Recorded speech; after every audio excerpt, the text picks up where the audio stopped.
I had been looking forward to our trip to Death Canyon Shelf in the Tetons for months.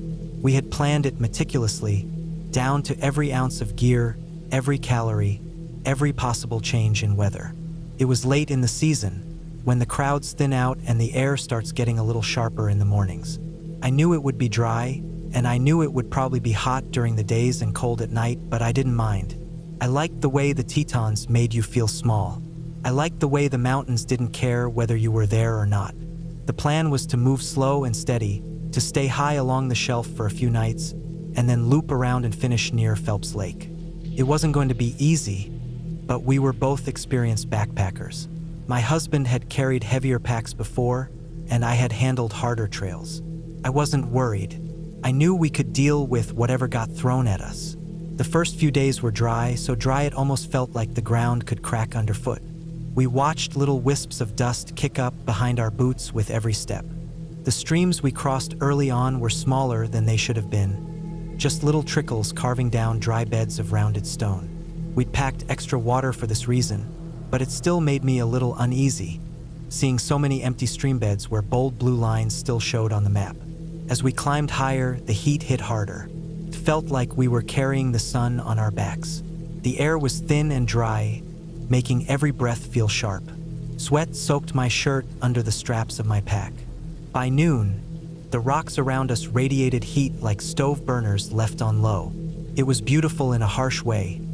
The endless views, the way the light caught the crags and cliffs, but it was unforgiving too. It made you pay attention. Late one afternoon, as we were approaching a high pass just above the tree line, I noticed a wall of clouds gathering on the horizon. My husband spotted them too. Big, heavy clouds, darker than anything we'd seen all trip. The kind that move fast when they decide to. We didn't say anything, but we both picked up the pace. The problem was, his pack was a lot heavier than mine. He had insisted on carrying more of the food and group gear. That's the kind of person he is, stubborn about being the strong one. The sun was still blazing down, the temperature hovering somewhere around 90, but the clouds were building fast. It created this weird tension, the heat pressing down from above and the threat of lightning looming ahead. He started pushing harder, almost jogging the steeper parts of the trail. I kept up at first but slowed down when I realized he was burning through his water way too quickly. He drained his last bottle as we scrambled up a long scree slope, and I watched him start to wobble a little, stumbling once or twice where the rocks shifted under his boots. The map showed a stream about a mile ahead, a decent-sized one, and we had both pinned a lot of hope on that blue line. Every stream we'd passed so far had been bone dry. He finally sat down heavily on a flattish rock, face flushed deep red, chest heaving. I could see the muscles in his neck straining. I knew we didn't have time to waste. I made him sit down, handed him the little bit of water I had left, and told him I'd go find the stream. I dropped my pack beside him and grabbed the empty bottles. I could feel the heat baking my skin as I hurried down the trail, each step hammering into my boots. It wasn't so much that the trail was steep, but the elevation and heat made it feel brutal. The trail curved around a long open shoulder of the mountain, the ground broken into big slabs of granite and patches of parched grass, and then dipped into a shallow hollow where the map said the stream should be. When I finally saw it, my heart lifted. There it was, a shallow but real stream, running cold and clear over stones. I dropped to my knees at the edge, pulled out the filter, and started pumping water into the bottles as fast as I could. The water felt icy against my fingers. My whole body was buzzing from the effort and stress. That's when I saw it, a flicker of movement across the stream. I froze, still crouched low, hand wrapped around the filter. About 20 feet away, through a sparse screen of brush, a small brown head popped up. Then another, and another. At first, my brain refused to process what I was seeing. Then it clicked: bear cubs. 3 of them, tumbling and weaving through the brush, their fur shaggy and dark. I didn't see the mother at first, but I knew she had to be close. I stood up slowly, heart hammering so hard it almost made me dizzy. I waved my arms, made noise, exactly like you're supposed to do. I wanted her to know I was there without startling her. After a few seconds, she appeared, huge and broad-shouldered, stepping out of the brush like a living wall of muscle. Her head swung toward me immediately. For a long second, she stared. I could see her sides heaving with breath, the way her nose lifted slightly to catch my scent. I didn't move except to keep my arms raised. I kept talking out loud. Not yelling, just steady noise so she wouldn't think I was prey or a threat. Every nerve in my body screamed to run, but I knew better. Finally, after what felt like hours but was probably only a minute or two, she turned away. She herded the cubs up the slope, big swipes of her paws clearing a path through the underbrush. I didn't move until they were completely out of sight. My legs were shaking as I finished filtering the water. I kept glancing over my shoulder, half expecting her to come barreling back. I jammed the bottles into my pockets and backpack and hurried back up the trail to where my husband was waiting. He was sitting slumped against his pack, looking miserable, but he managed to grin when I handed him the water. I didn't tell him about the bear until much later. He didn't need that on top of everything else right then. That night, we camped lower than we had planned. We found a flat patch of ground sheltered by some twisted pines and pitched the tent fast. The wind picked up around sunset, gusting hard enough to make the trees creak and groan. Thunder grumbled in the distance, low and steady. I fell asleep to the sound of it rolling across the mountains. At some point deep in the night, I woke up to a different sound. A crack so sharp and close it felt like it had split the world in two. Lightning, not just one bolt, but constant furious strikes, one after another, so bright the inside of the tent flashed like a strobe light. The air smelled sharp and metallic, that bitter reek of ozone. We scrambled to minimize contact with the ground, crouching low in the tent, trying not to touch anything unnecessary. Every hair on my arms was standing on end. I could feel the electricity humming through the air, this invisible pressure that made my heart pound so hard it almost hurt. For what felt like hours, we sat like that, flinching at every blast of light and sound. The storm howled over us, battering the thin nylon walls of the tent, rattling the stakes. Sometimes the thunder came so fast after the lightning that it felt like one solid explosion, not two separate things. I kept expecting to smell burning fabric, kept expecting the ground to crack open under us. At some point, I realized the light outside wasn't just from the lightning. It stayed steady and white long after the last flash faded. My first thought, half asleep and panicked, was fire, a wildfire started by a strike. I fumbled for my boots, ready to run. When I unzipped the tent, the world outside was blinding. For a few seconds, I honestly couldn't process what I was seeing. Everything, the ground, the trees, the tent itself, was coated in thick, heavy snow. For inches at least, maybe more. It had dumped down so fast it blanketed the whole landscape in less than half an hour. I stepped out, boots sinking into the wet crust. My breath made little clouds in the freezing air. It was utterly silent except for the wind whispering over the snow. No fire, just snow. A freak thunder snowstorm in the Tetons, right at the end of summer. We spent the rest of the night bundled tight in our sleeping bags, teeth chattering, trying to stay dry and warm. Everything felt soaked, the tent walls, the sleeping pads, our clothes. I knew the real danger now was hypothermia. The temperature had dropped like a stone, and our gear, while good, wasn't meant for full winter conditions. The next morning, everything was sodden and gray. The clouds hung low, scraping the tops of the peaks. We packed up quickly, shoving frozen gear into wet packs, and started down the trail. The snow melted fast under the morning sun, turning the path into a muddy, slippery mess. We had to be careful. Every step could have been a twisted ankle, every rock slick with melting snow, and we were still a long way from the trailhead. My husband was moving better now, recovered from the heat exhaustion, but the whole mood of the trip had shifted. There was no pretending we were in control anymore. The mountains had made it very clear who was in charge. Later that day, we got caught in a hailstorm, small, sharp pellets that stung like needles when they hit exposed skin. We huddled under the dripping branches of a pine tree until it passed, shivering and miserable.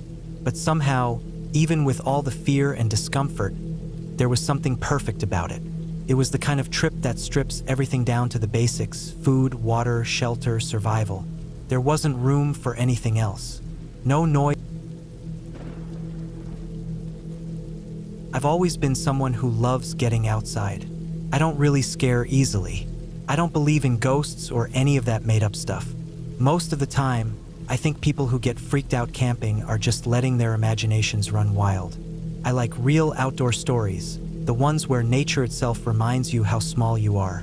This happened to me a couple of years ago when I went on a solo backpacking trip into a pretty remote part of the Rockies. It was late summer, early fall, when the days were still hot but the nights started dipping close to freezing. Perfect for hiking and camping if you packed right. I had done trips like this before. I wasn't some beginner just stumbling into the woods without a clue.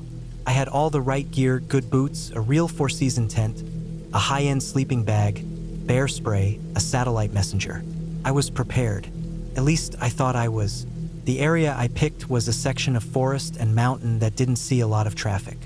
I had been there once before with a friend years ago and remembered how quiet it was. No car noises, no people yelling at each other, just wind, trees creaking, and sometimes at night, the sound of something moving far off in the dark. It's the kind of place that makes you really feel like you're somewhere wild, not just pretending. The first day went pretty smoothly. I parked at the trailhead early, before the sun even came up, shouldered my pack, locked the car, and started walking. The trail climbed steadily through dense pine forest, then opened up to a meadow scattered with huge boulders. Everything smelled like warm pine needles and dust. It was dry, real dry, no rain for weeks, and everything crunched underfoot. By mid-afternoon, I had hiked about 12 miles in. I found a little side trail that wasn't even marked on the map, just a faint path where the grass was pressed down. It led toward a ridgeline I knew would have a good view and, hopefully, a nice place to camp. When I got there, I wasn't disappointed. The ridge dropped off into a wide valley that stretched for miles. I could see layers of blue mountains fading into the distance. Perfect. I set up camp near a clump of stunted pine trees. The ground was mostly flat, and there were big rocks nearby I could sit on. I pitched my tent, stashed my food way off in a bear bag down the slope, and made myself a simple dinner. Just dehydrated pasta and jerky. As the sun dropped, the air turned cold fast. I pulled on my down jacket and sat on the rock watching the stars come out one by one. The first night passed without anything weird. A little wind, a few distant animal noises, but nothing that made my heart race. I slept deep. The second day was where things started feeling off. I had planned a big loop, about 18 miles round trip, with a light pack since I'd be returning to the same campsite. I woke up early, made some coffee, and hit the trail. Most of the morning went fine. The trail was hard to follow sometimes, washed out by old floods or blocked by fallen trees, but I had a good topo map and GPS. By noon it was hot, maybe 85 degrees or more. No shade on the rocky stretches. I started running low on water faster than I thought. Streams that were marked clearly on the map were just bone-dry gravel beds. Around 1 p.m., the clouds started stacking up. Big ones, piling on top of each other, dark at the bottom. Out west, storms can build fast, and when you're above tree line, you're basically a lightning rod. I picked up my pace. I wasn't scared yet, but I knew enough to respect what could happen. By 2:30, it was clear the storm was going to hit hard. I still had about 5 miles to go to get back to camp. The trail ran along an exposed ridge for most of that distance, no trees, no cover. Just open rock and tundra. The first crack of thunder hit while I was still about a mile from the ridge. It wasn't close, but it was loud. I picked up my pace, moving fast but steady, trying not to slip on the loose rock. Another flash lit up the sky, and this time the thunder came almost immediately after. Not good. When you're out there, there's not a lot you can do. You can't outrun a storm. All you can do is get as low as possible away from high points. I found a dip between two rocky rises and crouched down, pack off, trying to make myself small. The air crackled. I could actually feel the hair on my arms lift. The smell of ozone was thick, almost metallic. The storm raged for maybe 20 minutes. Felt like hours.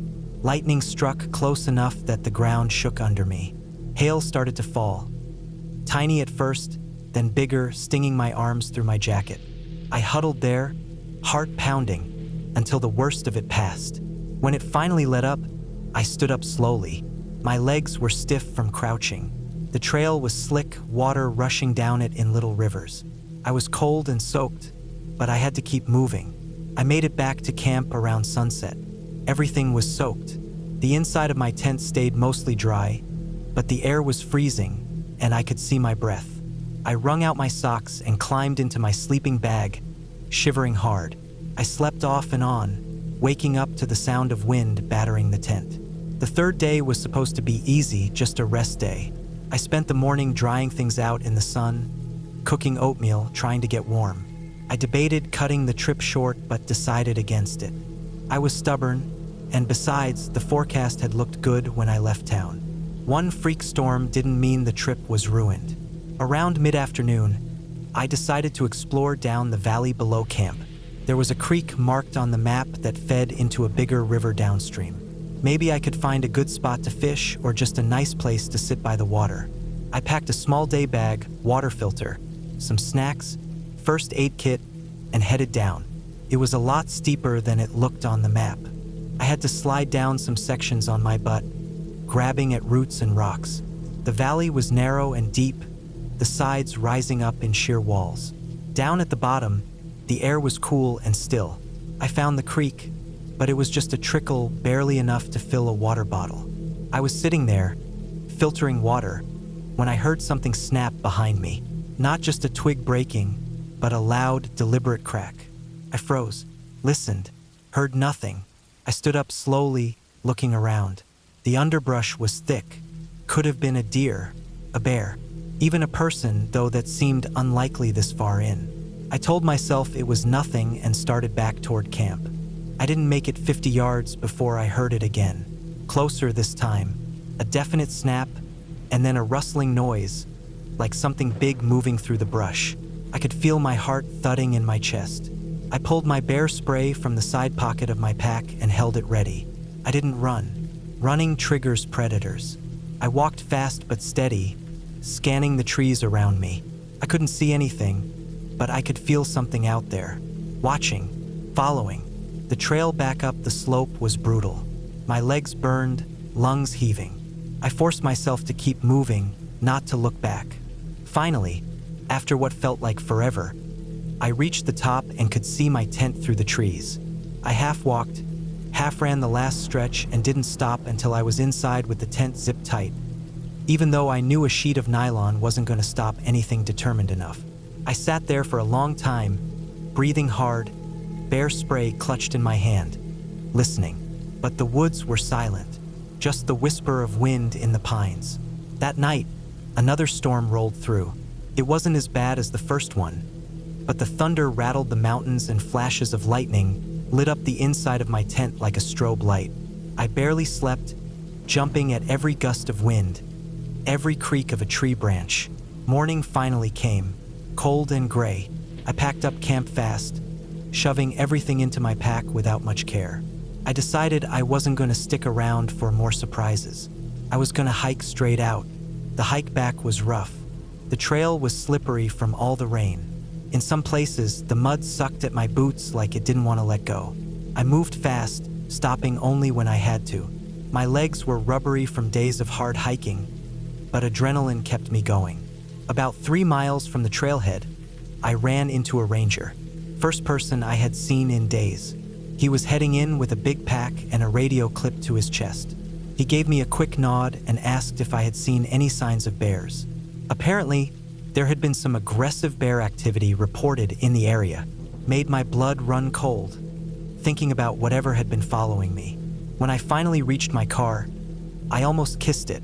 I threw my pack into the back seat, peeled off my filthy boots, and just sat there for a minute, letting the feeling of safety sink in. I still had a 2-hour drive back to town, but at least I was out of the woods. Looking back, it was the best trip I've ever taken, and also the scariest. Nature isn't out to get you, but it doesn't care if you live or die either. Out there, you're just another animal. No ghosts, no monsters. Just storms, bears, bad luck, and sometimes your own bad decisions. I always liked the idea of doing things by myself. It made me feel capable, strong maybe, not dependent on anybody. So when I finally got a couple days off work, I decided I was going to take a short solo camping trip. Nothing too crazy, just me, my backpack, and a little spot I found while looking at satellite maps online. It wasn't part of a campground or a popular trail. It was just a clearing about 5 miles off a small service road, surrounded by thick woods, a small river nearby. Seemed perfect. I spent the whole night before packing and checking things twice. Tent, sleeping bag, a simple propane burner, a couple days worth of food, water purifier, extra socks, first aid kit. I even threw in a bear horn and some pepper spray just to be safe, even though I figured the biggest thing I'd run into would probably be a raccoon. I had good boots, good gear, and a good head on my shoulders. I wasn't nervous at all when I left early the next morning. The drive out took about 2 hours. Once I got off the highway, it was all dirt and gravel roads. Hardly any signs of people. I passed a couple of rusted out mailboxes and a boarded up gas station. After a while, it was nothing but trees in every direction. I pulled off where the GPS said the service road started, a narrow path barely wider than the car itself. I had to weave around fallen branches and steer through some deep potholes filled with muddy water. My little car struggled, but it made it. I parked in a small turnout where the trees opened up just a little bit. From there, it would be about a 5-mile hike to the clearing. I hoisted my pack onto my shoulders and locked the car up tight. Double-checked that I had my compass and a backup battery for my phone, even though I already knew there wouldn't be any signal this deep out. The first couple miles went fine. The woods were thick but beautiful. Tall pines and old hardwood trees. The ground covered in crunchy leaves and patches of moss. I followed a rough deer trail most of the way. Every now and then I had to stop and check my compass to make sure I was still heading west. I crossed a small stream at one point using some slick rocks to hop across. I could hear birds calling out and the occasional woodpecker tapping somewhere up high. By the time I reached the clearing, it was late afternoon. The place looked even better than it did on the map. A flat, grassy patch maybe 40 feet across, surrounded on all sides by trees. I could hear the river a few hundred yards away. It was perfect, secluded, quiet, peaceful. I dropped my pack and set up the tent near the edge of the clearing, giving myself some shade but leaving plenty of open sky overhead. Once the tent was up, I gathered some fallen branches and built a small fire pit. I got a fire going and boiled some water for a pouch of freeze-dried chili. It wasn't exactly gourmet, but it tasted pretty damn good after the hike. As the sun dipped lower, I stretched out in my chair, feeling completely at peace. I watched the sky turn orange and purple behind the trees. The river kept on babbling somewhere in the background, and a cool breeze picked up, stirring the tops of the pines. I felt good, better than I had in a long time.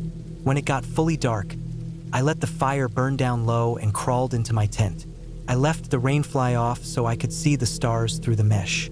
I lay there for a while, staring up at the sky, listening to the forest sounds. Crickets, frogs, the occasional hoot of an owl. Eventually, I drifted off. Sometime in the middle of the night, I woke up. It wasn't any particular sound that woke me, just that weird, instinctual feeling that something's not right. I lay perfectly still, ears straining. The crickets were still chirping. The river was still rushing. Nothing out of the ordinary, but something still felt wrong. I shifted a little in my sleeping bag, trying to shake it off. Probably just my mind playing tricks. Out here, with no streetlights or city noise, every little sound gets amplified. I closed my eyes again, but I couldn't get comfortable. I kept thinking about the fire. Had I fully put it out? What if a spark caught and started a wildfire? I pictured the trees going up like matchsticks, me trapped in the tent. Finally, I decided to get up and check. Better safe than sorry. I unzipped the tent slowly and slipped out into the cold night air. The fire pit was about 15 feet away, just a black circle of ash and a few glowing coals. Nothing was burning, no danger. I stood there for a second, shivering in my t-shirt and boxers, feeling stupid for getting all worked up. Then I noticed something out of the corner of my eye. Just past the clearing, in the trees, something moved. I whipped my head around, heart hammering. I stared into the dark, trying to make sense of it. My flashlight was still inside the tent, but the moon was bright enough that I could make out vague shapes. Trees, brush, shadows, and something else. Something low to the ground, maybe 20 yards away, crouched behind a fallen log. I froze, every muscle locking up. My brain raced. Was it an animal? A bear? A mountain lion? A coyote? Couldn't tell. I didn't want to run and trigger a chase. I didn't want to make a noise and draw it closer. I just stood there, breathing as quietly as I could. After a few minutes that felt like hours, the shape didn't move. Maybe I imagined it. Maybe it was just a trick of the light, a bush that looked wrong from the right angle. Slowly, painfully slowly, I backed toward the tent. I never took my eyes off that spot. When I reached the tent, I dove inside and zipped it up in one smooth motion. My hands were shaking. I grabbed the flashlight and clicked it on, sweeping it around the inside of the tent, like that would somehow protect me. I sat there in the dark for the rest of the night, clutching the flashlight like a weapon. I didn't hear or see anything else. Eventually, the sky started to lighten and birds began singing again. When it was fully light, I forced myself out of the tent. I had to know. I walked over to the spot where I thought I saw the shape. Heart pounding. The ground was disturbed. Scratches in the dirt, broken branches. Something had definitely been there. Couldn't tell what. No clear footprints, just a mess of torn up leaves and dirt. I packed up camp in a frenzy. Didn't even eat breakfast. Just shoved everything into my pack, stomped out the fire pit, and hit the trail back to the car. The whole hike back, I felt watched. I kept glancing over my shoulder, scanning the trees. Sometimes I thought I caught movement out of the corner of my eye, but when I turned to look, there was nothing. I picked up the pace, practically jogging with the heavy pack weighing me down. My boots slipped in the mud by the stream and I almost fell in. My ankle twisted painfully, but I didn't stop. I just kept moving. When I finally saw the car, I almost cried with relief. I threw my pack in the trunk and peeled out of there, tires kicking up gravel. It wasn't until I was halfway down the main road, heart finally starting to slow down, that I noticed something in the rearview mirror. On the back window, smeared into the dust that had collected during the drive, were the faint outlines of fingers. For long, smeared finger marks, dragging down the glass. I didn't stop. I didn't look back. I just drove. I kept my eyes locked on the road ahead until I reached the highway, then all the way back to the city. When I got home, I washed the car inside and out.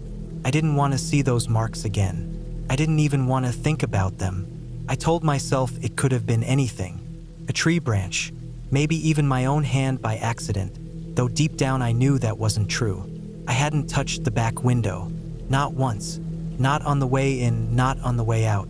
After that trip, I didn't go camping again for a long time. Years. When I finally did, it was always at official campgrounds, with lots of people. Showers, bathrooms, bright lights at night. Never out in the middle of nowhere by myself. And whenever I see dust on my car windows, I wipe it off immediately, because I never want to see those finger marks again. I don't even know why I decided to camp alone that weekend.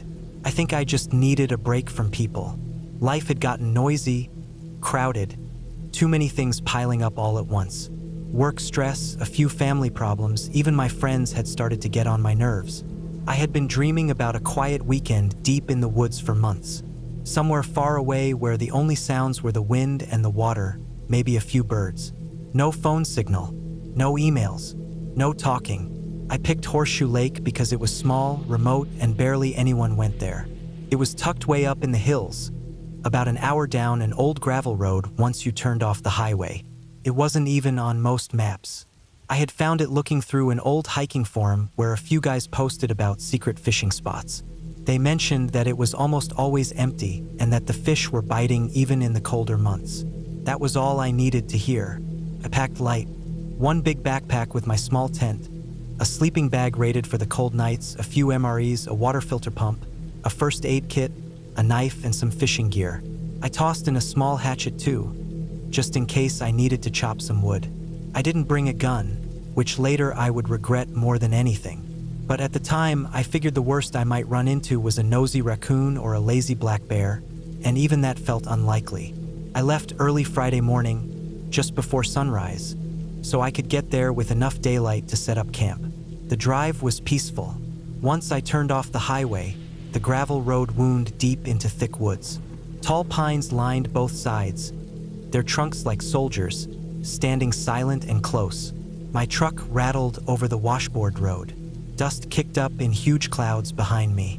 I didn't pass a single other car the whole drive-in. By the time I pulled up to the tiny dirt clearing by the lake, it was almost noon. The sun was high, and the sky was a perfect blue. The lake was even better than I imagined. Small and shaped like a crooked horseshoe, with dense forest pressing right up to the water's edge. No cabins, no boats, no trash, nothing. It looked untouched, like a place time forgot. I parked my truck just off the trail and threw my pack on. I didn't want to camp right by the truck, though.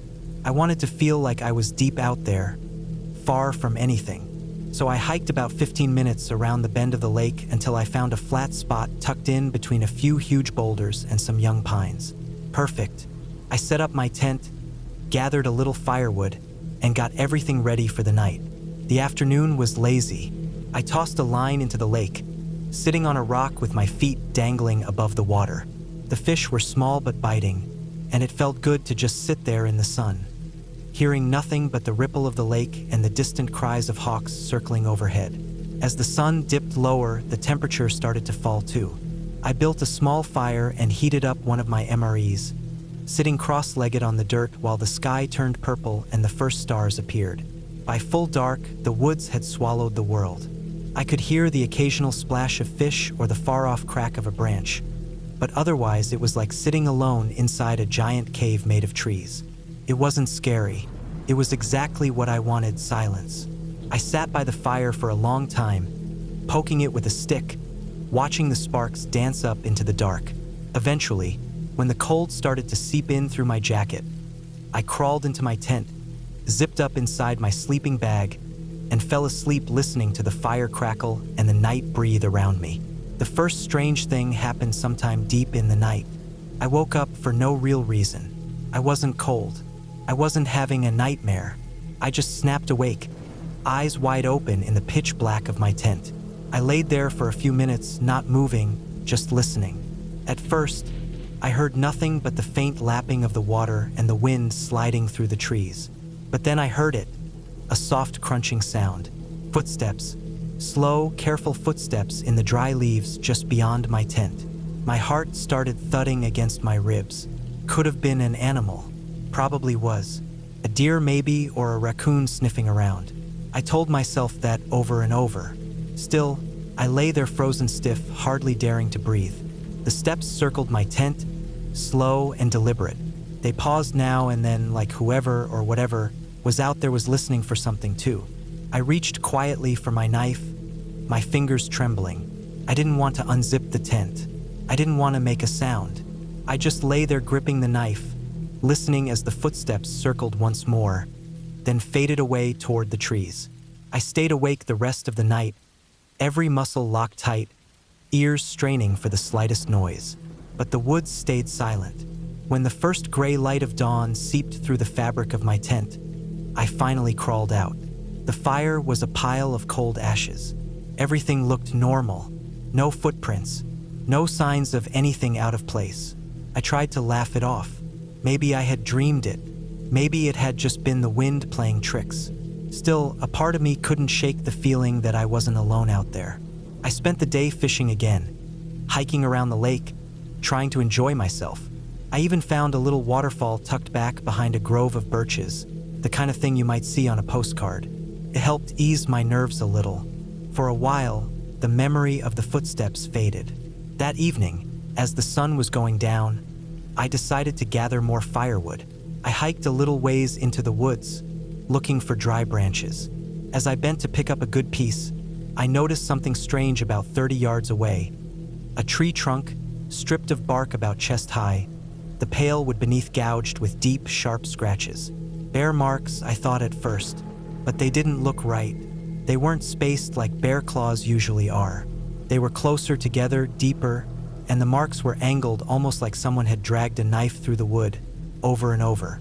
I found 2 more trees like that on my way back to camp. I didn't want to think about it. I built up my fire big and high that night, sitting close to it, adding wood whenever it started to die down. I hated the idea of the dark pressing in all around me. I ate another MRE without much appetite, chewing slowly, listening to the woods.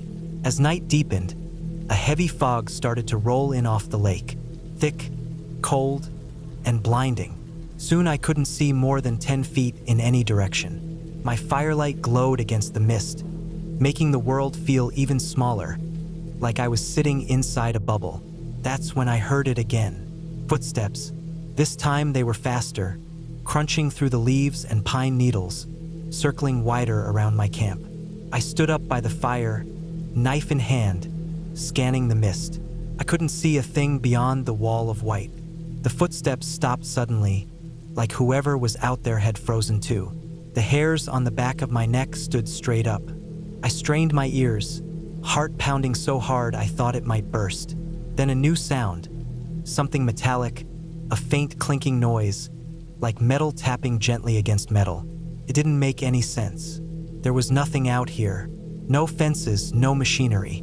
Nothing that should be making a sound like that. I didn't sleep that night. I sat by the fire until dawn, jumping at every snap and pop from the woods. I thought about hiking back to my truck in the dark, but the idea of blundering through that fog with something or someone out there was worse. I told myself I'd leave first thing in the morning. When the sun finally came up, burning off the mist, I packed up camp as fast as I could. I didn't even eat breakfast. I just shoved everything into my pack, stomped out the fire, and started back around the lake toward my truck.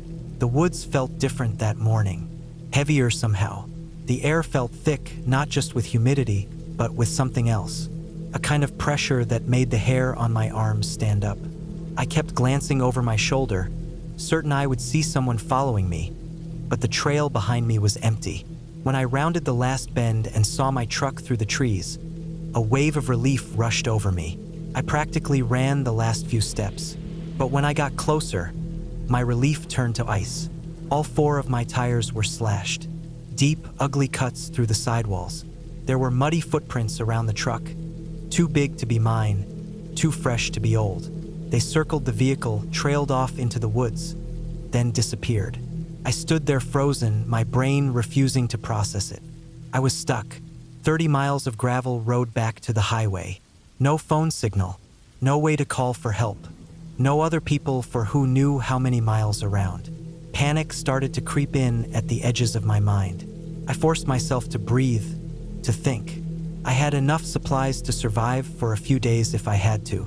I had my water filter, my MREs, but sitting out there and hoping someone would come along didn't feel like a good plan. I had seen exactly 0 other people the whole time I'd been there. I decided to hike out.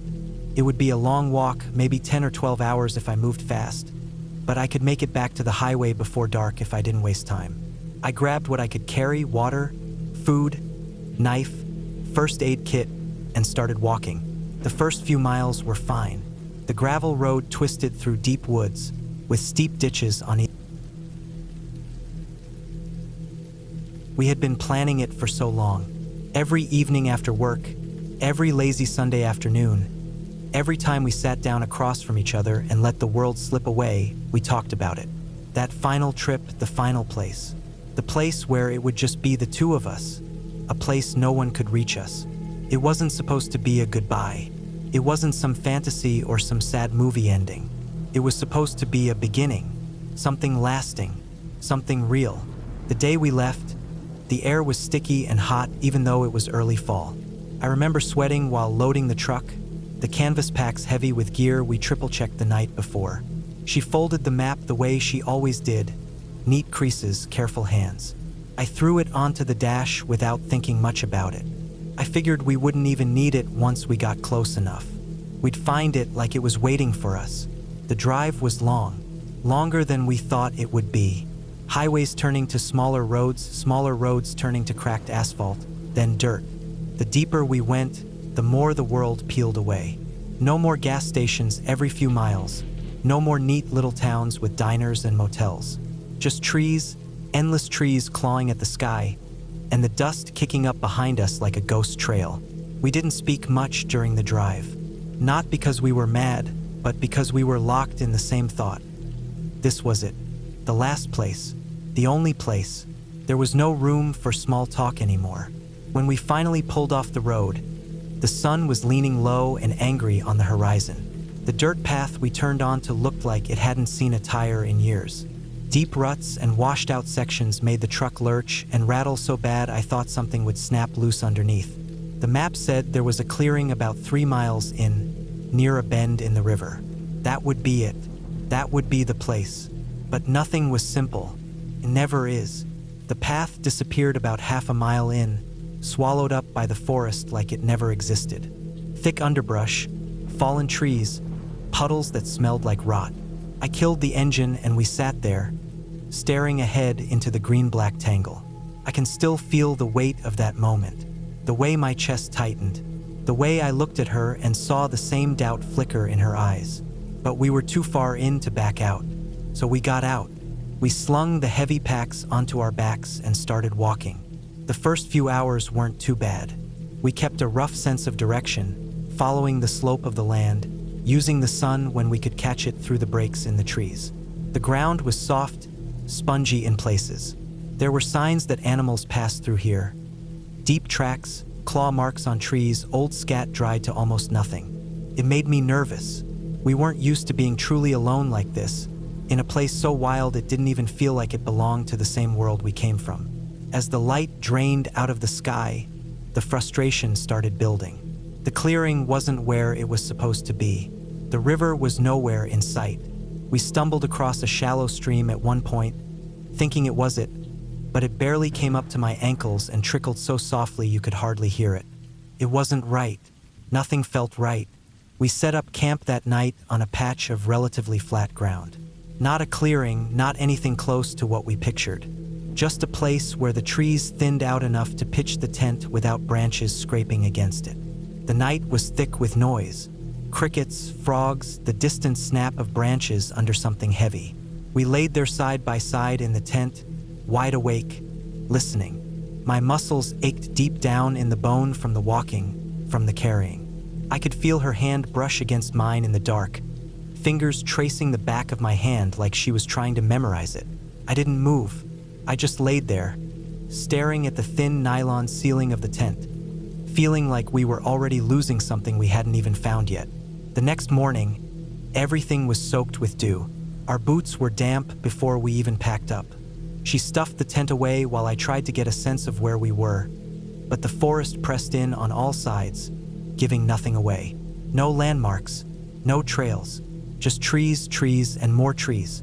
We kept walking, hours blurred together, sweat soaked through my shirt, my pack straps cutting into my shoulders. Every step felt heavier. Every time we thought we caught a glimpse of a clearing or a shine of water through the trees, it turned out to be nothing. Just tricks of the light, just the forest laughing at us. By late afternoon, we found another stream, wider this time, faster, and followed it. I kept hoping it would lead to the river. I kept telling myself that even though we hadn't spoken that thought aloud, we didn't have to. It was there in the way we moved, the way we kept our heads down, the way our breathing got shorter and sharper. That night, we camped again by the water, a little bank of smooth stones where we could sit and stare at the current. It should have been peaceful. It wasn't. The water felt wrong somehow, too fast, too loud, like it was trying to drown out everything else. I barely slept. She didn't either. I could hear her shifting beside me, every little movement sharp and restless. The next day, the real frustration set in. We crossed the stream at a shallow point and headed uphill, thinking we'd get a better view, maybe spot the river from higher ground. But the climb was brutal. Loose rocks underfoot, thorny vines clawing at our legs. The air got thicker and hotter, the kind of heat that sinks into you and drags you down. We reached the top and saw nothing but more trees stretching on forever. I don't know how long we stood there. Could have been minutes, could have been an hour. the weight of it all pressing down on us. The anger, the fear, the stubborn refusal to give up. It was like carrying another person on my back. We pressed on. No more map, no more plan, just moving because stopping wasn't an option. By evening, we found another spot to camp. Higher up, cooler air. There were signs of old fire pits, blackened stones, bits of charred wood, but they were ancient, weathered down to almost nothing. Whoever came here before had long since moved on. I wondered if they had found what they were looking for. I couldn't eat that night. Forced a few bites of jerky down, drank some stale water from my canteen. She didn't eat either. We just sat there, staring out into the woods as the sky turned a deep, bruised purple. The days blurred after that. More walking, more hoping, more getting crushed by every wrong turn, every dead end, every trick of the light that made us think we were close. The packs got lighter as we used up supplies but felt heavier somehow. Our bodies were battered, blistered feet, scratched arms, sunburnt skin. The forest started to change, too. Thicker in places, almost impenetrable. Then thinner, strange gaps between trees like something had been carved out, stripped bare. We found bones once. Deer, I think, picked clean and left in a pile like some grim marker. It rattled us, but we kept going. We lost track of the days. I stopped counting sunrises. All I knew was the growing sense that we weren't just lost in the woods. We were lost inside something bigger, something that didn't care if we ever found our place. The anger simmered under the surface. At her, at myself, at everything. At the stupid map. At the stupid dreams we had. But deeper than that was the fear. The fear that we had passed the place we were meant to find 100 times without seeing it. That we would keep walking until we wore ourselves down to nothing. One afternoon, under a sky so white and bright it hurt to look at, we found something. It wasn't a clearing. It wasn't a river. It was just a spot where the trees opened up enough to let the sun flood in, where the grass grew thick and wild and the ground was soft and clean. A high ridge overlooked a bend in the stream below. Not the river we wanted, but it was water. It was a place. We dropped our packs there and just sat, not speaking, not moving, just breathing. I remember looking at her and seeing the tiredness in her eyes, the dirt streaked across her cheeks, the way her shoulders sagged under the weight of everything we had carried out here. I felt it too. Every step, every wrong turn, every desperate hope that maybe, just maybe, the next hill or the next bend would be it. This wasn't what we imagined. It wasn't perfect. It wasn't grand. But it was real. We stayed there that night. No tent. Just laying on the grass under the open sky. The stars spilling out above us like broken glass. The night was cold, the kind of cold that seeps into your bones. But I didn't feel it much. I could hear her breathing beside me, slow and steady. And for the first time in what felt like forever, I felt something settle inside me. Like maybe we didn't need to find the perfect place. Maybe just being there, together after everything, that was the place. We woke up with the sunrise, a red smear across the sky. I didn't want to move. Neither did she. The world was still and quiet, like it was holding its breath. We didn't talk about what came next. We didn't need to. We unpacked what little we had left, staked out the tent, built a small fire pit, cleared a spot for sitting. It wasn't fancy. It wasn't anything we could show off or brag about. It was ours. The frustration. I grew up around the woods, so camping had always been something natural to me. I was never one of those people who needed fancy gear or lots of company to feel safe outdoors. Most weekends, especially during summer, I'd throw my old sleeping bag, a tent, some canned food, and a few basics into the back of my truck and find some out-of-the-way spot to stay for a night or two. I liked being alone, away from the hum of town and the constant glow of lights. It made me feel clean, somehow, like I was resetting myself. One weekend in early September, when the heat was starting to back off but the bugs hadn't died down yet, I decided to camp in a spot I had found a few months earlier. It was deep into a state forest about 2 hours from my house. I had only found it because I'd gotten turned around after trying a new trail. It was perfect. A flat patch of ground right by a slow-moving creek, surrounded by thick trees and far away from the usual campsites that attracted families and noisy teenagers. I packed light like usual. Tent, sleeping bag, food for a few days, a camping stove, a little hatchet, a good knife, and a can of bear spray I mostly carried for peace of mind. I filled a few big water jugs and threw them in the truck too. Cell service was spotty at best out there, which was part of the appeal. I liked being somewhere that forced you to pay attention to the world instead of staring down at a phone. The drive out was normal. Long stretches of highway followed by winding, narrow roads through farmland and dense woods. Eventually, the pavement ended, and I turned onto a rough dirt road that bounced me around in my seat. About 5 miles down, I pulled onto an even rougher track that most people would mistake for a trail. I'd marked it with a small pile of rocks months ago so I could find it again. I got to the spot around 3 in the afternoon. The light was still strong, filtering through the trees in long beams that lit up the dust I kicked up unpacking. It smelled good, earthy and clean, with just a hint of something sharp and green from the creek. I set up my tent a little back from the water, under a stand of pines where the ground was soft with needles. Then I spent some time gathering deadwood and kindling for a fire later. There were plenty of downed branches and dry bark, so it didn't take long. After camp was set, I sat on a smooth rock by the creek and ate a sandwich I'd thrown together that morning. The sun was lower now, and the woods were getting that golden look they get right before evening. I remember thinking how good it felt to just sit there and listen. You could hear the water trickling over stones, a few birds settling in for the night, the occasional crackle of some small animal moving through the undergrowth. It felt about as far from the real world as you could get. As the sun dipped lower, I built a fire. Nothing big, just enough to cook dinner and keep the bugs mostly away. I had a small can of chili that I heated up on my camp stove, and I ate it straight from the can with a spoon. Afterward, I cleaned up, made sure all my food and trash were sealed in a bag and hung it from a branch away from the tent. I wasn't too worried about bears this far south, but it was habit more than anything. Darkness came fast once the sun was gone.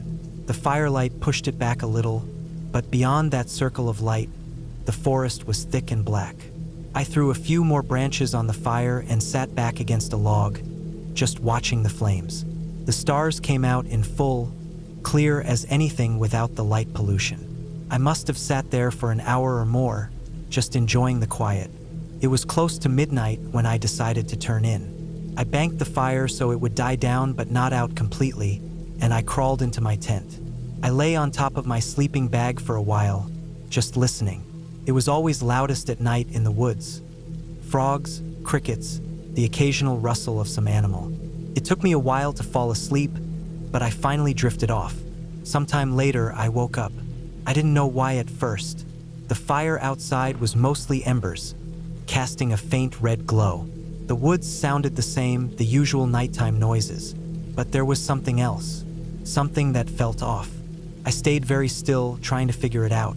Then I heard it, a soft crunch, like a footstep on dry leaves. Then another, and another. It was coming from the trees, maybe 30 feet away, moving slowly. I held my breath and listened hard. Whatever it was big enough to make real noise. Not a rabbit or a raccoon. At first, I thought maybe it was a deer. They moved through the woods at night all the time, but the steps sounded deliberate, too slow, too careful, like someone trying not to make noise but failing. I grabbed the can of bear spray and quietly shifted to sit up. I thought about turning on my flashlight but decided against it. Better to stay quiet and unseen. The steps moved closer, then stopped. I strained my ears but couldn't hear anything else. The woods felt thick, pressing in on the tent. My mouth was dry. I sat there, holding the bear spray in both hands, waiting. Minutes passed, maybe more. Then, just when I thought it might have been nothing, I heard it again, this time right outside the tent. Another slow crunch of leaves, then what sounded like breathing. Heavy, close. I didn't move. I didn't make a sound. I pictured some big guy standing there, just a few feet away, maybe holding a weapon, maybe just staring down at the tent. My heart was pounding so hard I was sure it was loud enough to hear. The breathing stopped. For a long time, there was nothing. Then I heard it move again, circling the tent. It was so slow. Step, step, Step. I didn't dare move. I barely blinked. I just sat there, bear spray aimed at the entrance. Eventually, the steps faded. Whatever it was, it moved back into the woods, slow and steady. I waited a long time after the last sound before I dared breathe normally again. I stayed up the rest of the night, ears straining for any hint of noise. But nothing else came. When morning finally bled into the woods, gray and cold, I unzipped the tent and crawled out. Everything looked normal. The fire was dead. The trees stood still and silent. The creek trickled along like always. But when I walked around the camp, I found tracks. Big ones. Human ones. They were boot prints, clear as day in the soft dirt and patches of mud near the creek.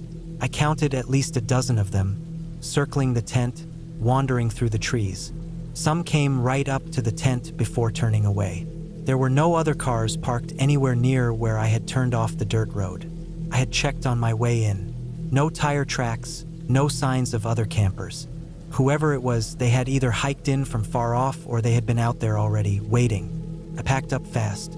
I didn't bother making breakfast or even fully folding the tent.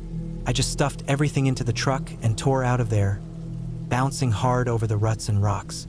I didn't relax until I was back on paved road, civilization creeping back in around me. For days after, I thought about it. Who had been out there? What had they wanted?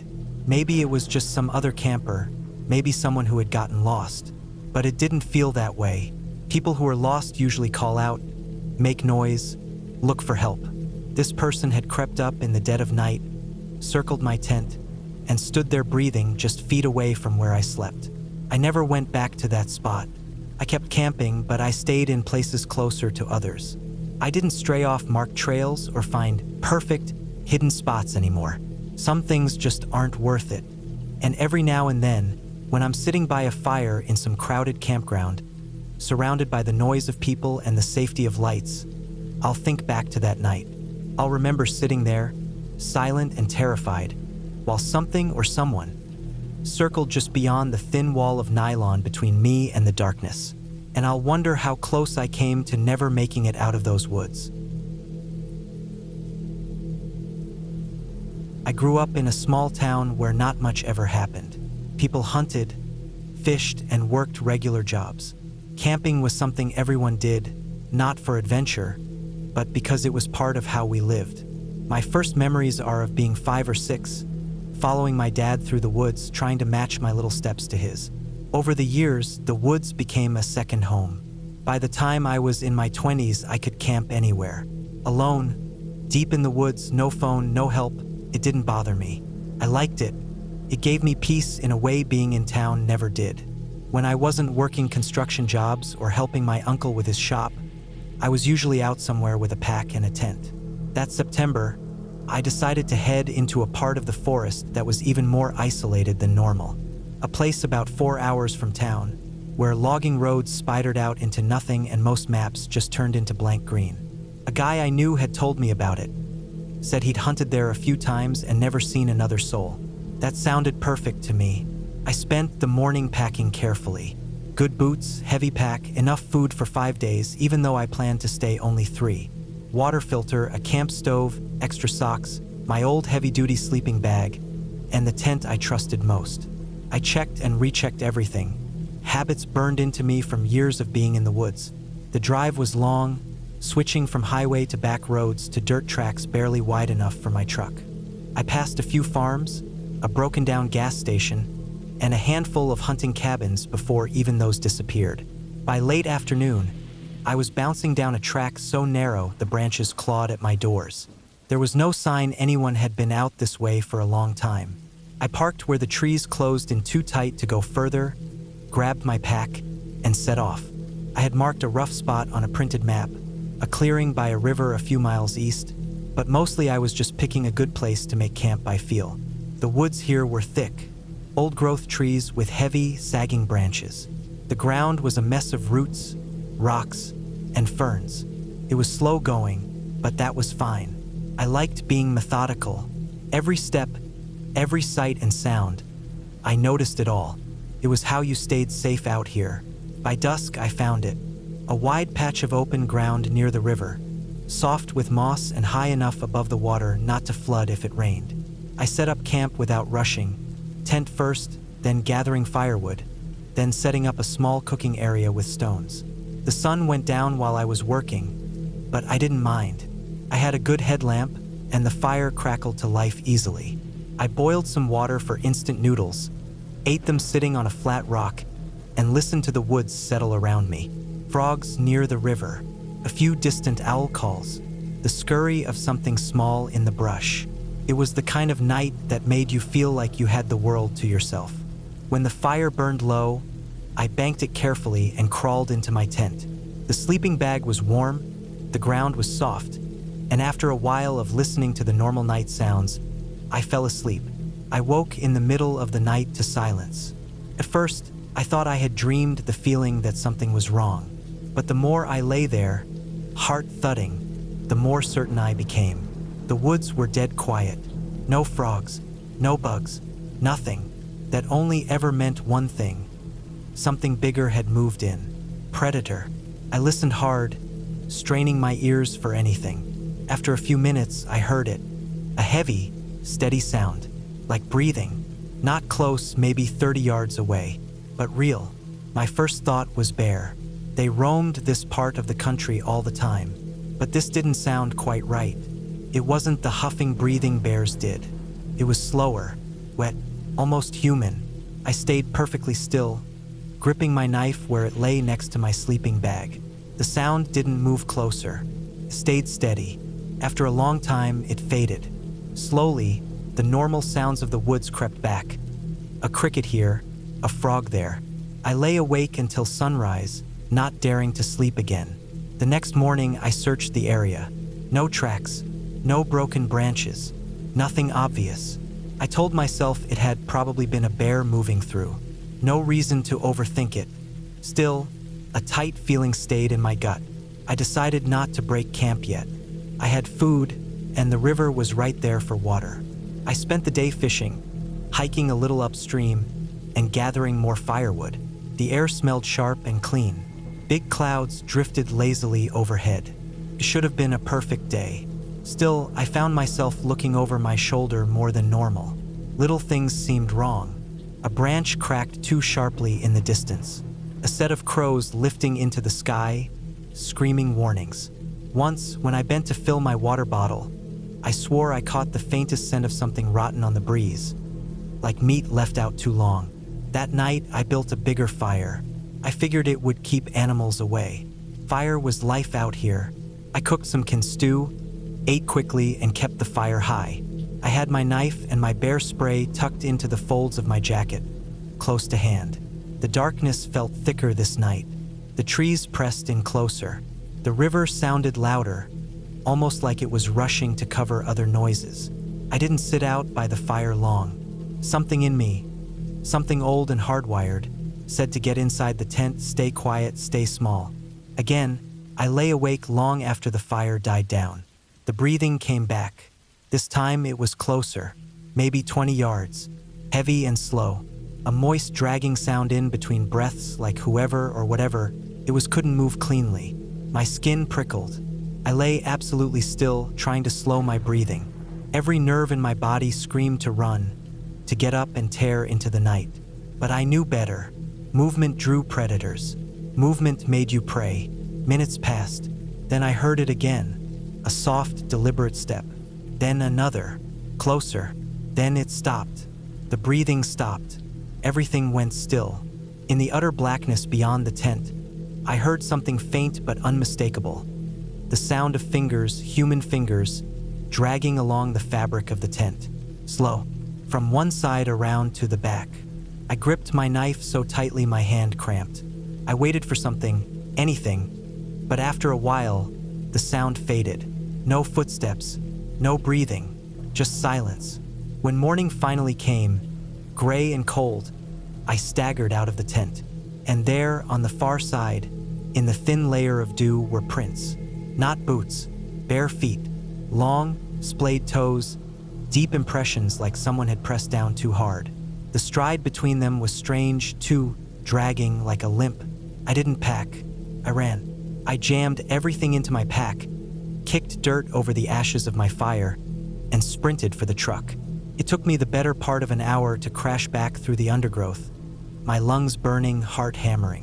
When I finally burst out onto the track where I had parked, relief flooded me so hard I almost dropped to my knees. I slammed the pack into the bed, ripped open the driver door, and started the engine with shaking hands. The drive out was a blur. Every shadow looked like a figure. Every bump in the road felt like something grabbing at the tires. I didn't slow down until I hit pavement, and even then, I kept the pedal down. It was only when I was an hour out from the woods that I pulled into a gas station to breathe. I sat there, hands white-knuckled on the wheel, staring at nothing. I didn't know what had been out there. A crazy hermit? Someone living wild off the grid? Poacher?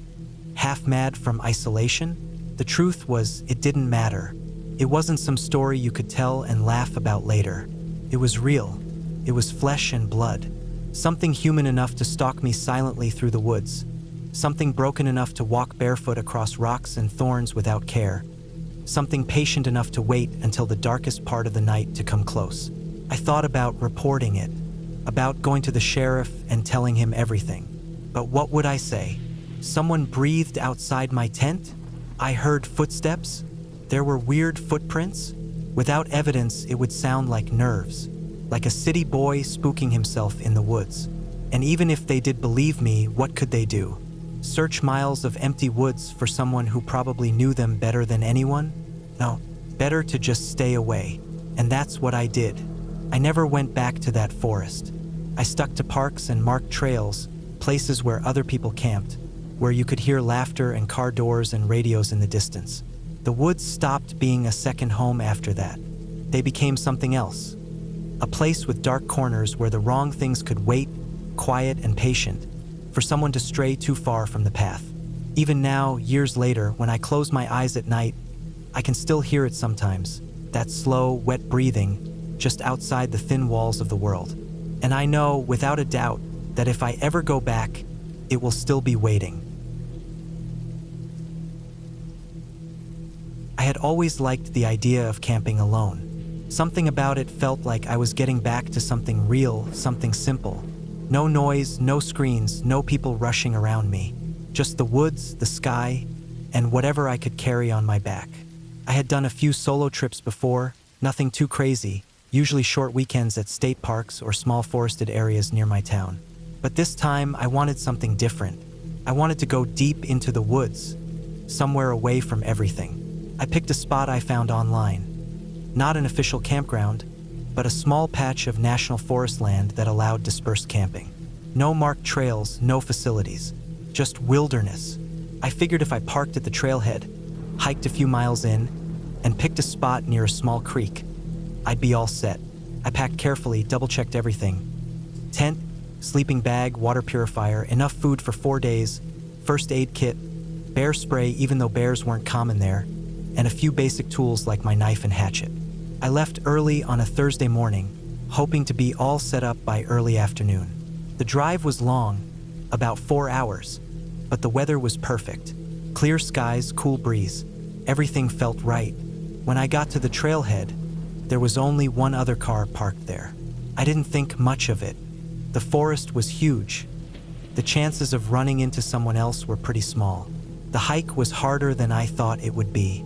The terrain wasn't steep, but it was uneven. A lot of roots and rocks. After about 2 hours of walking, I found a good spot. A small clearing surrounded by thick pines with a little creek about 50 yards away. The water was clear and cold. Perfect. I set up my tent, gathered some wood for a fire later, and took some time to just sit and breathe. The silence was thick. Not dead, though. I could hear birds, insects buzzing, the water trickling. But it was the kind of silence that made every small sound feel huge. That first night was peaceful. I cooked some instant noodles on my little camp stove, sat by the fire, and watched the stars come out. I had a weird feeling now and then, like I was being watched, but I chalked it up to nerves. Camping alone messes with your head a little. Every crack of a twig sounds bigger. Every rustle of a leaf makes you glance over your shoulder. I forced myself to relax. After a while, I crawled into my sleeping bag and fell asleep. The second day, I spent exploring around my camp. I didn't wander too far. Maybe a mile in each direction, always careful to keep track of landmarks like big rocks, fallen trees, anything that stood out. I didn't want to get lost. I found some animal tracks near the creek. Deer mostly, maybe a coyote or two. No big deal. I filled up my water bottles, filtered the creek water, and spent most of the afternoon reading a paperback book I had brought. It wasn't until late that night that something felt off. I had finished my dinner and was sitting by the fire again when I heard it. A sound somewhere just beyond the trees. It wasn't an animal sound, not one I recognized. It wasn't a howl or a bark or a growl. It sounded almost mechanical, like metal scraping against metal. Very faint. I sat still, straining to hear it again. Nothing, just the normal night sounds. I told myself maybe it was a branch rubbing against another, or maybe something in the creek. I didn't want to freak myself out over nothing. Still, I banked the fire a little higher that night and kept my bear spray close to me inside the tent. Sleep didn't come easy. I kept waking up at every little noise. The forest felt different, heavier somehow, like the darkness wasn't just around me, but pressing down on me. In the early morning hours, maybe around 3 or 4, I thought I heard footsteps near my tent. Slow, careful footsteps, crunching the pine needles and twigs underfoot. I froze. I didn't move. I barely even breathed. I strained my ears, listening hard. The footsteps were light, not heavy like a person walking, more like something small. Maybe a deer? Maybe a raccoon? I didn't know. I waited, clutching the bear spray. After a few minutes, the sounds faded away. When the sun finally rose, I stepped outside the tent and looked around. Nothing seemed out of place. No tracks, no signs of anything. Maybe I had dreamed it. Maybe it was my mind playing tricks on me. The third day was when things really started to get weird. I decided to hike a little farther out, explore a bit more. I packed a small bag with water, some snacks, and a whistle just in case. I made sure to mark my trail as I went, breaking small branches at eye level, placing a few rocks in noticeable patterns. About 2 miles from camp, I found something that made my skin crawl. It was an old tent, or what was left of one. Torn, dirty, half buried under fallen leaves and branches. It didn't look abandoned recently, more like it had been there for years. The fabric was shredded, the poles snapped. Nearby, there were rusted cans of food, an old boot, and what looked like a ripped-up backpack. I stood there for a long time, just staring. My first thought was maybe it had been a hunter's camp that got wrecked by animals. Maybe a bear had gotten curious. But something about it didn't sit right with me. The rips in the tent didn't look like claw marks. They looked clean, like they had been cut. I didn't stay long. I turned around and headed back to camp, moving quicker than I had on the way out. The rest of the day, I stayed close to my site. I couldn't shake the feeling of being watched. Every time I looked into the trees, I half expected to see someone standing there. But there was never anything, just the still, quiet woods. That night, the noises started again. First, it was the scraping sound, faint but steady. Then the light footsteps, but this time they circled the camp. I sat inside my tent, bear spray in one hand, my knife in the other, heart hammering in my chest. I wanted to call for help, but there was no signal out here. My phone was basically a brick. I thought about packing up and hiking out right then and there, but in the dark, that would have been a terrible idea. I could get lost. I could trip, fall, break something. So I stayed put, praying the noises would go away. They didn't. At one point, something brushed against the side of my tent, lightly, like fingers running along the fabric. I froze, barely breathing. Then it was gone. I didn't sleep at all that night. I sat there, wide awake, until the first gray light of dawn started to filter through the trees. As soon as it was light enough to see, I threw everything into my pack as fast as I could. I didn't even bother with breakfast. I just wanted out. The hike back was hell. Every little sound made me jump. I kept looking over my shoulder, certain that any second I'd see something, or someone, behind me. About halfway back to the trailhead, I found something else. A dead bird. A crow, I think. Its neck had been twisted unnaturally, and it had been placed right in the middle of the trail, almost like it was meant to be found. My stomach turned. I stepped around it and picked up my pace. When I finally made it back to the trailhead, my car was still there. But the other car, the one that had been there when I arrived, was gone. Relief flooded me as I threw my gear into the back seat and locked the doors. I didn't even bother changing out of my hiking boots. I just got in and drove. It wasn't until I was about 30 minutes down the road that I started to calm down. The further I got from those woods, the more it felt like I could breathe again. When I got home, I took the longest, hottest shower of my life. I tried to tell myself it was all just nerves. Solo camping gets in your head. Maybe the old camp I found was just some abandoned site. Maybe the noises were just animals. Maybe the crow was just a weird coincidence. But deep down, I knew better. Something or someone was out there. I spent the next few days trying not to think about it, but it stuck with me. Every time I closed my eyes, I saw that ruined tent, heard the scraping noises, felt the brush against my tent.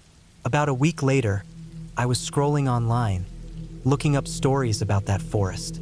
I found an old forum post from a few years back. A guy had gone missing out there, left his car at the same trailhead, never came back. They found his campsite torn apart, but no sign of him. They never found his body. I don't know what happened to him. I don't know what I heard or saw out there. All I know is I'll never camp alone again. Not ever. And when people ask me why, I just tell them it's because sometimes, out there in the deep woods, you aren't really alone, even if you think you are.